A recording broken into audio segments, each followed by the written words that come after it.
Assalamualaikum warahmatullahi wabarakatuh. Saya Bina Rahmatika dari kelompok 9 ingin menjawab pertanyaan selanjutnya dari 3 teman saya, yaitu pertanyaan nomor 11 dari Mas Kamal Abdul Bashir, yang mana kaitannya dengan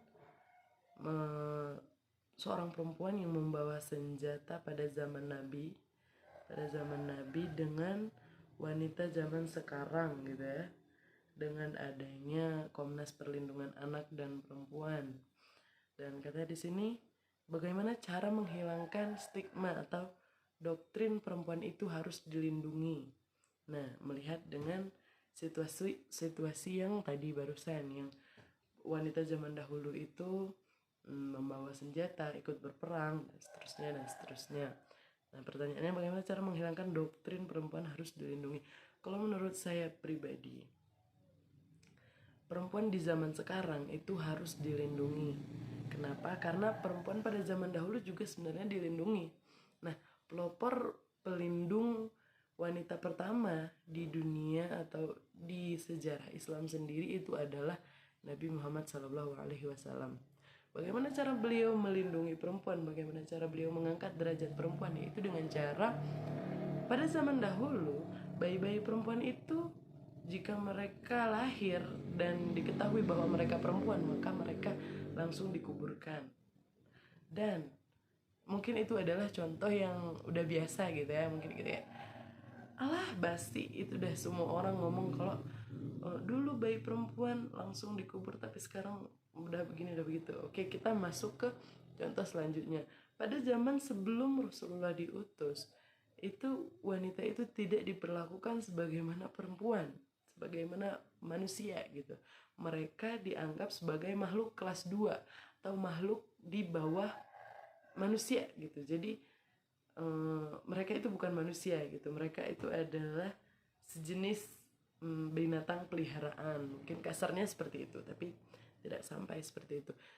Itu dibuktikan dengan adanya praktik menikah yang boleh sampai jumlah berapapun gitu, tidak ada yang membatasi jumlah dalam pernikahan.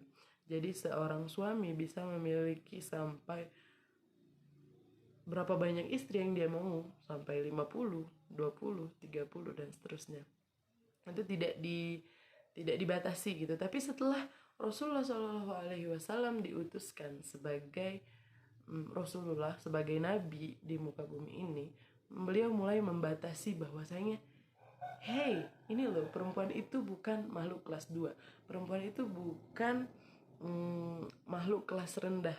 Mereka juga manusia. Nah, itu adalah salah satu cara Rasulullah SAW melindungi perempuan. Dari yang dahulunya mereka dianggap sebagai makhluk kelas 2, akhirnya disambut sebagai manusia biasa. Itu juga merupakan salah satu contoh dari melindungi perempuan. Bayangkan saja kalau tidak ada Rasulullah. Bayangkan saja kalau perempuan itu tidak dilindungi pada masa itu. Mungkin sampai sekarang populasi wanita itu akan sangat sedikit. Oke, itu menurut saya dan menurut sedikit pengkajian saya. Selanjutnya pertanyaan nomor 12 dari Mbak Alfika. Bagaimana pendapat pemakalah tentang aksi perempuan yang ikut ke jalan? Nah, menurut saya itu ya bagus sekali. Ya, itu bagus sekali karena perempuan itu adalah perempuan itu juga merupakan orang yang ada di Indonesia. Salah satunya adalah perempuan yang berjenis kelamin perempuan. Dengan keterlibatan perempuan di kejalanan, mungkin salah satu contohnya untuk merebut hak-hak mereka, memperjuangkan negeri mereka, itu adalah salah satu tanda bahwa mereka peduli dengan negara mereka sendiri. Mereka mengakui bahwa ini negaraku, jadi aku juga harus ikut berkorban. Seperti itu. Itu jadi bagus banget kalau ada perempuan yang mau turun ke jalanan merebut hak dan aspirasi mereka, itu bagus banget sih. Selanjutnya pertanyaan nomor 13 dari Mbak Anis. Di situ ada dikatakan di halaman 4 ya Mbak Anis ya. Katanya ada perbedaan jenis kelamin tidak menghalangi perempuan untuk melakukan apapun yang mereka mau selama itu tidak menyimpang dari kodratnya. Dan kodrat seperti apa yang dimaksud di sini gitu ya. Nah, kodrat yang dimaksud di sini itu adalah kodrat yang sebagaimana contoh nih, misal kodrat perempuan itu adalah fine, kita balik dulu. Yang dimaksud kodrat itu apa sih? Nah, kodrat adalah sesuatu yang tidak bisa dirubah, sesuatu yang sudah memang itu untuk perempuan. Contohnya seperti yang disampaikan Mbak Anis pada pada paragraf selanjutnya, pendapat kami tentang kodrat perempuan yang haid, nifas, melahirkan, menyusui. Nah, itu adalah kodrat perempuan. Kenapa dinamakan kodrat perempuan? Karena laki-laki tidak bisa melakukannya. Dan perempuan tidak bisa mengingkari untuk mereka tidak melakukannya. Ya, mereka pasti haid, itu adalah kodrat.